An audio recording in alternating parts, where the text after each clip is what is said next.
Hello and welcome back to FilmBook Review, an official YouTube channel of FilmBook.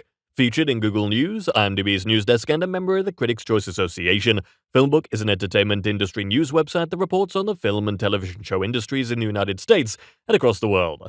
Today on FilmBook Review, I'll be reviewing the film Wicked Little Letters.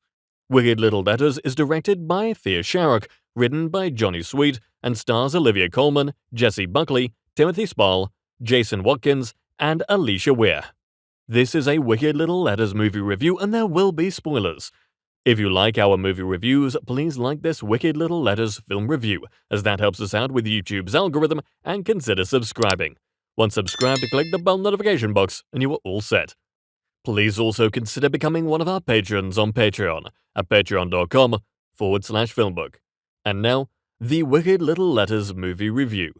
Thea Sharrock's slight but enjoyable new dramatic comedy Wicked Little Letters stars two wonderful actresses in juicy roles, Olivia Colman and Jessie Buckley. There is an interesting plot that drives the film, but the movie suffers from its lack of suspects in regards to who could be writing the Wicked Little Letters referred to in the film's title. There are really only two possible solutions to the dilemma this true story presents to the viewer, and it's easy to figure out the key surprises the movie has to offer. Still, the film is so well acted by its leads that it will keep audiences invested in the actresses' very distinct characterizations. Jessie Buckley portrays Rose Gooding, a mom whose husband has been said to have died in the war. Alicia Weir plays Nancy, Rose's daughter, and Malachi Kirby serves as Bill, a new man in Rose's life. They live next door to a pair of oddballs, Edith Swan and her dad Edward. Edith is nosy and overly concerned with Rose's peculiar and crass behavior. Rose is wild and says what's on her mind, using profanity when necessary. Buckley throws herself into her role, giving it a very edgy feel. As the movie opens, a 19th anonymous letter is opened. There are a number of these wicked letters which use profanities to put people down, and Rose is the go-to person when people wonder who wrote these letters. Rose is arrested and torn apart from her new man and her daughter. Rose goes to jail until £3 bail is eventually presented by Rose's acquaintances to get her out. Edith seems to have it out for Rose, and the plot develops as a local police officer, Gladys Moss, investigates and tries to get to the bottom of who exactly wrote the obscene letters that were being sent out. There are some courtroom scenes here, as you would expect, and evidence is presented that suggests that the handwriting on the letters does not match the handwriting of Rose. While the movie presents Rose as a really fascinating character, she sometimes acts implausibly impulsive.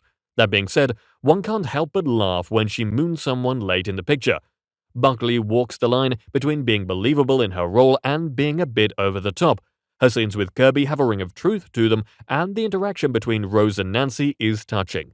This movie prides itself on realistic moments such as when Rose takes a bath and Bill rubs her feet.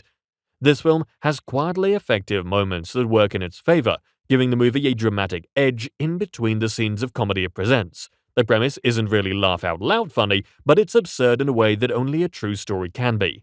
As Gladys, the charismatic Vasson gets some of the best scenes in the movie, as Gladys tries to figure out the mystery of who really wrote the letters that Rose has been said to have written. Gladys even places her daughter inside a mailbox at one point to help get the culprit responsible for framing Rose. Vasson is both respectable and intelligent in a role that keeps the viewer invested in the action. She is surrounded by a nice supporting cast that includes Lolly Adefope as Kate, a personable character who also ends up on Rose's side by the film's end. Wicked Little Letters doesn't always work as well as it should, but Olivia Colman also throws herself into her role, giving a performance that is so quirky only Colman could successfully pull it off. Buckley has the showier role, but the pair of actresses make their scenes together count. Right from the start, as Rose throws out bathwater and Edith scoops up her hair, you know these two characters' personalities will clash throughout. Colman is very offbeat, while Buckley occasionally gets the opportunity to ham it up, but in a good way. As directed by Sharrock, Wicked Little Letters tells a story that was worth telling, even if it may be about 10 minutes too long. The movie could have also benefited from more suspects who could have potentially written the Wicked Letters. Even though it's a true story, the movie could have played with the material a little more to its advantage. Still, Buckley has emerged as one of the most valuable actresses in Hollywood, and anything she does warrants attention. Buckley and Colman are an unbeatable pair in a movie that has enough charm to warrant a viewing. And that brings us to the conclusion of this Wicked Little Letters movie review. I would love to hear your thoughts on it below in the comment section. If you liked what you heard during this review, please like this video and subscribe to the channel. Please also visit and subscribe to our podcast channel at FilmBook Podcast.